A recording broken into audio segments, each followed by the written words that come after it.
मंगलमूर्ति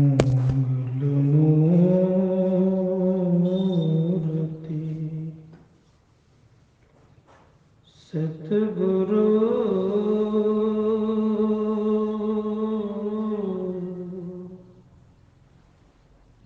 मिलवा सर्वाधार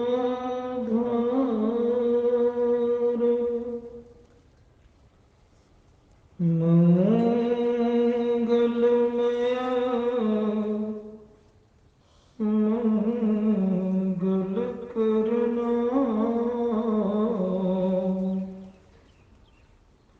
बिनवा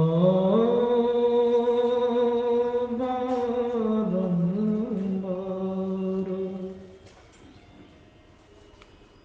धन्य धन्य सतगुरु सुखदाम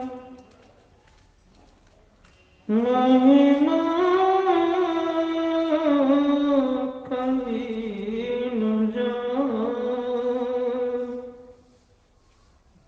जो कछु कहूँ तुम्हारी कृपा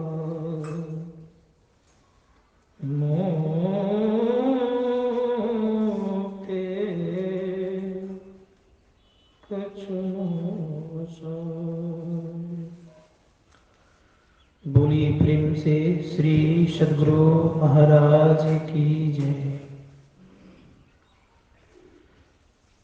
परम पूज्य गुरुदेव के पावन श्री चरणों में कोटि नमन। मंचस्थ पूज्यपाद स्वामी प्रेमानंद जी महाराज, मुद मंगल साधु समाज, परम आदरणीय साधक वृंद एवं साधिका गण, समवेत समादरणीय सज्जन वृंद, आदरणीय माताओं तथा भक्तिवती वालों,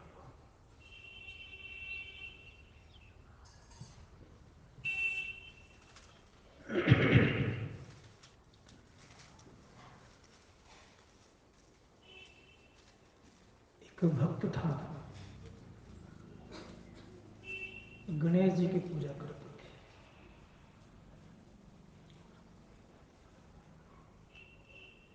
और गणेश जी की जो मूर्ति बनी थी उस सोने की, और गणेश जी का वाहन का क्या नाम है? चूहा, वो भी सोने का ही बना हुआ था। संजोग से गणेश जी का सूंड टूट गया और चूहे महाराज का पूंछ टूट गया। कहा कि भाई टूटे हुए तस्वीर की पूजा नहीं करनी चाहिए, इसको लेकर के चलना चाहिए किनके पास? स्वर्णकार के पास। अब स्वर्णकार के पास ले गया तो उन्होंने क्या किया, पकड़ करके उनको तराजू पर चढ़ा दिया। दोनों को अलग अलग नापा गया तो दोनों का वजन बराबर ही हुआ, मूल्य भी बराबर हुआ। गणेश के पुजारी कहते हैं ये मालिक है, ये इसके वाहन है, आप दोनों का दाम एक क्यों लगा रहे हैं?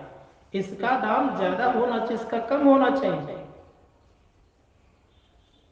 स्वर्णकार भाई ने कहा कि भाई मुझे आपके मालिक और नौकर से कोई लेन देन नहीं है, मुझे मालिक और वाहन से कोई लेन देन नहीं है, मुझे तो केवल सोना से लेन देन है।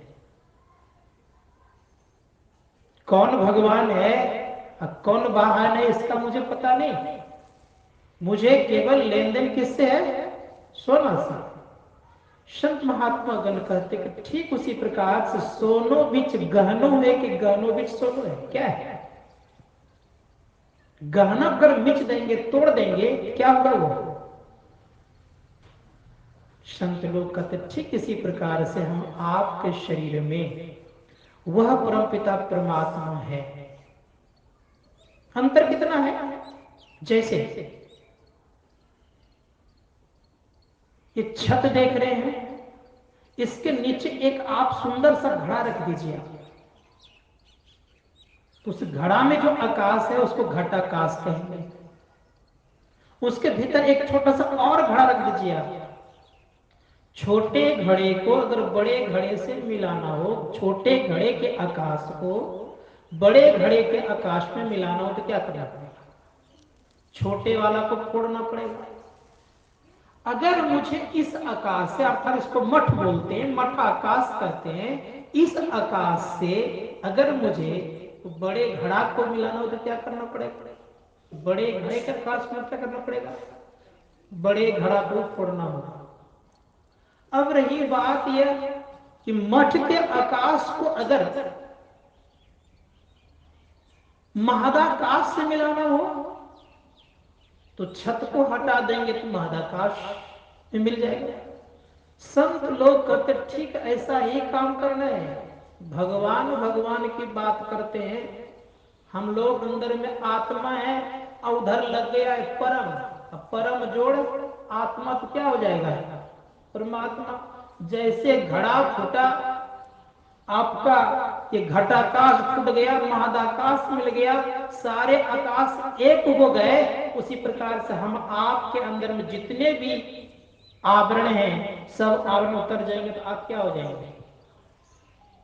क्या हो गया? जैसे सारे आवरण उतरेंगे तो आप में भी परम अजोड़ आत्मा लग जाएगा। क्या हो जाएंगे आप? परमात्मा। तब तक नदी कहलाता है जब तक कि नदी में चंचलता है, अर्थात चलायमान है, वो नदी है। और जैसे वो समुद्र में मिलेगा तो नदी का नाम समाप्त हो जाएगा, वो समुद्र का जल हो जाएगा। फिर ढूंढते रहिएगा, लाख माथा पटकते रहिएगा, मुझे समुद्र का जल नहीं चाहिए, नदी का जल चाहिए। आप क्या पता कर पाइएगा? संत लोग कहते नहीं कर पाएंगे। तो वाल्मीकि जी महाराज को साधारण महापुरुष थे नहीं, वो उस तत्व को जानते थे। कौन सा तत्व को जानते थे? जिस तत्व को लेकर के वो राम आए हुए थे, जिस तत्व के अंदर में राम है, राम के अंदर जो तत्व उसको जान रहे थे। तो वाल्मीकि जी से पूछते भगवान श्री राम कि हे ऋषिवर, मुझे 14 वर्षों तक वन में रहना है, कुछ सुरक्षित स्थान मुझे बताइए। वाल्मीकि जी महाराज मुस्कुराते हुए कहते कि प्रभु मुझे वो स्थान बताइए जहां आप नहीं हैं। भगवान राम फंस गए। अब सोचने लगे कि मैं कहां नहीं हूं भाई, मैं तो सर्वत्र हूं। मौन हो गए। और जानते हैं कि मौनम सुकृतम लक्षणम, जो मौन होता है वो समझ जाइए कि बात तो सही करे। परिणाम ये हो गया, वाल्मीकि जी लगे हाथ पूछते कि पूछो मोही की रहा हूं कहां, मैं पूछत सकुचाऊं, जहां न वही तई दे कहीं तुम्हें दिखाऊं ठाऊं। हे प्रभु आप कहां नहीं है, वो स्थान मुझे बताइए, मैं आपको बता दूंगा। लेकिन भगवान राम अब एक शब्द नहीं बोलते। भगवान राम ने भी पूछा महर्षि वशिष्ठ से कि प्रभु ब्रह्म का स्वरूप कैसा है। महर्षि वशिष्ठ से जो ही पूछा कि ब्रह्म का स्वरूप कैसा, जो भी बातचीत कर रहे थे चुपचाप हो गए, एकदम मौन हो गए, शांत हो गए। भगवान राम दोबारा पूछते कि प्रभु क्या मैंने अनुचित प्रश्न कर दिया? फिर भी महर्षि वशिष्ठ कुछ नहीं बोल रहे। फिर पूछते हैं क्या यह गलत प्रश्न है? गुरु वशिष्ठ